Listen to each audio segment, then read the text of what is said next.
the side of the road with my phone so I can actually read it here through there, because I'm not a place where I was expecting to do this. Anyway, okay, so this is our production report, and we're looking at the wells during the month of June. So almost 13 million gallons at 12,929,000 gallons produced by the wells, of which 4,185,000 gallons of consumption registered through customer meters. And it works out to be 446,000 gallons per day produced by the wells, of which 144,000 gallons per day registered through customer meters. And of course, it's the equivalent customer consumption of 276 gallons per day per service connection at 521 meters that we have connected to the system. Unaccounted for water loss is 8,744,000 gallons, or 7% of production totals by the wells. And you can see how this compares with last year. We had 15 million gallons. It was a little bit higher, a little bit drier than that in June last year, and almost 6 million gallons of consumption registered through customer meters. 457,000 gallons daily produced by the wells, of which 176,000 gallons daily registered through customer meters. And you can see similar unaccounted for water loss. And as you scroll down, you can see the year-to-year comparison. And again, I'll remind you, we still haven't got that line stop in to take the old Farragut State Park line off the system. And again, we have 2 8-inch lines and 1 6-inch line from the Navy that are not metered. So we've got a lot of things we got to tie up. The first one probably being getting that line off at Farragut State Park, the old line that's running concurrently with the new main, to see what's actually going on there and how much water we're saving. Then you scroll down. I think if everybody's looked at the report, you can see the year-to-year comparison there. And I can get on down to the other items. Are there any questions about the production side before we go on to the water system items?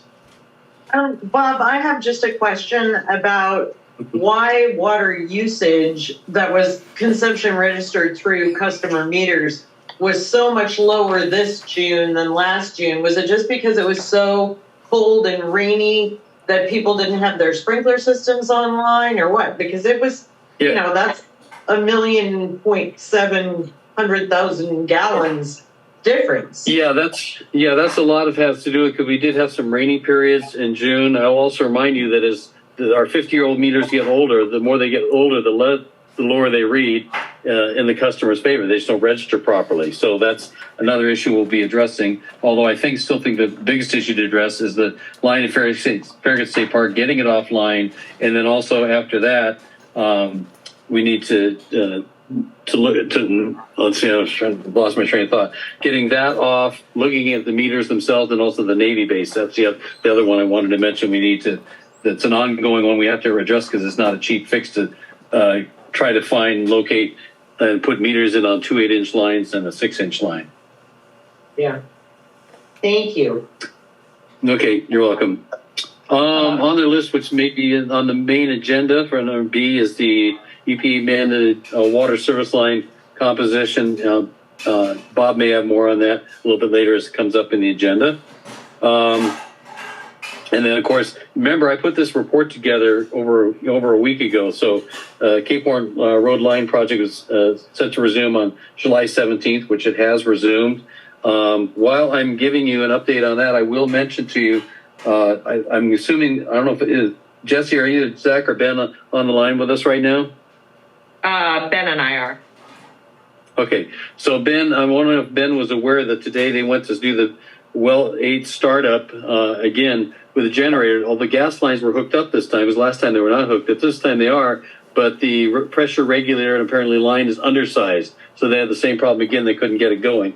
Brian Farthing was going to be giving a call to City Service Valcon and their technician to find out what happened and what can be done to get this going. So in other words, the generator start up on that portion of Well 8 has been postponed until they can get that resolved. Well 8 has been running along with Well 7. It's been doing just fine. It's just that we don't have the backup power there yet. And the main reason we want the backup power is when they go to work on Well 7, DEQ requires that we have backup power on Well 8. So that's kind of the back end of their project, and I'm sure Ben will be going over the timeline on those things later. So that's on that particular issue. Oh, I did cover number 3 there. Well, number 8 is back online. Okay, and I guess I covered all 4 of them right there. This did occur on, as I mentioned, the Well 8 generator installation started. Did occur on July 10th. It was postponed until today because of the the propane company is not given advance notice for installation to be completed with the parts they needed. So when it says new startup date to be determined, that was when this report was put together, but it was determined to be this morning, and that's when it couldn't happen because they did get it all hooked up, but this is a very, very large generator, and they didn't put the right regulator in on the generator. So they're going back to reorganizing for rescheduling this. Okay, land application, those are our typical numbers there. I wanted to give you an update on the land application. We did get it going to, we started with the gravity zone well number 7, and then we found out when we went to the other zones that the programming had not been completed to get the pumps to operate as the valves open. All the valves are working properly, but the pumps did not come on. So I will be meeting with Bigfoot early next week to get that resolved and get that going again. They've been on putting out fires everywhere with people's wells down, just trying to keep them in water. So we're going to start go on to that next week and get that going. But we did determine that it is operational. We just have to get the programming done for that there to get that going. I put down there under sewer maintenance items 15 septic tanks were pumped last month, and again that was to the time of this report a week ago. 12 of them being commercial for Bayview days. But of course, by the time we have the meeting now, we've had several more in the last week that have also been pumped as well. It's kind of that time of year. Number 3, quote forthcoming for sewer triplex land app treatment site SCADA controls from Bigfoot. That has we'll probably have that next month because after we determined that the pumps would not work at the land app site at this point in time, they came up with all kinds of little fires to put out to keep people in water with other water systems that are having the wells down. So they've kind of put a lot of that off until they can regroup next week. And sand filter beds are still on. Sand filter bed actuators are still on order from RC Worst at this time, waiting for those to come in. But all the spray field actuators are working, as I mentioned. We were operating off of one sand filter bed actuator, which we've actually been able to do when we've run it in the past several seasons. We would just like to get all of them going and on rotation as our new controls on our HMI screen up there at top is programmed to do. It can program to rotate it around and whatnot. We just have to, the last thing we have to do is get the pumps to operate with it. So that is my report. If you have any questions. Hey, Bob, are we using the spray field? Are we using the spray field? We are now because the pumps won't operate. We had it going to wells the number 7. You can't run. You have to run each one a different one each day, and so we couldn't rotate down to the other one. So right now we're not on the spray fields, but I anticipate that'll change next week when we get that programming done, so the pumps operate with the actuator valves that are working for the spray zones.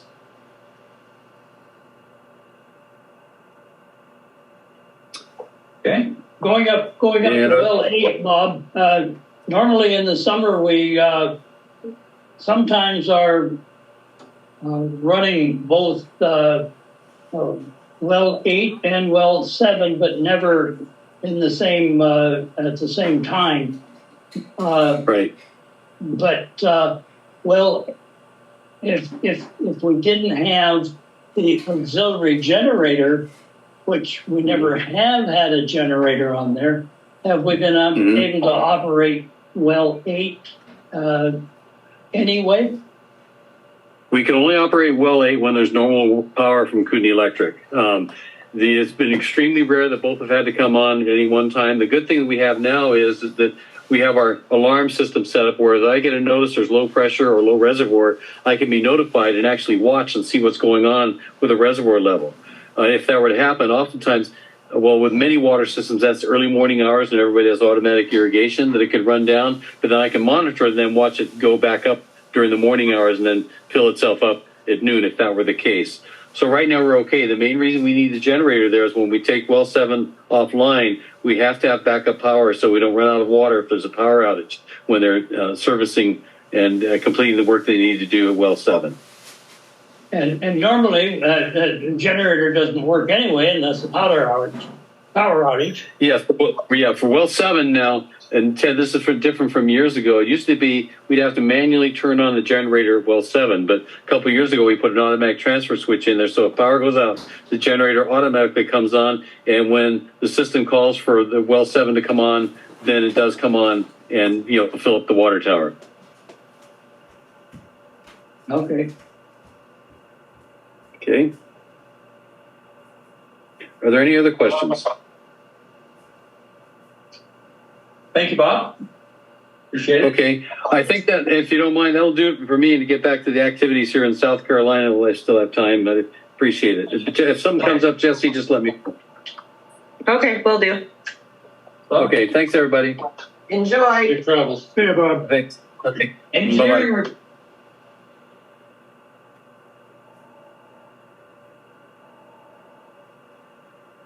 You're up, Mr. Engineer. Yeah, absolutely.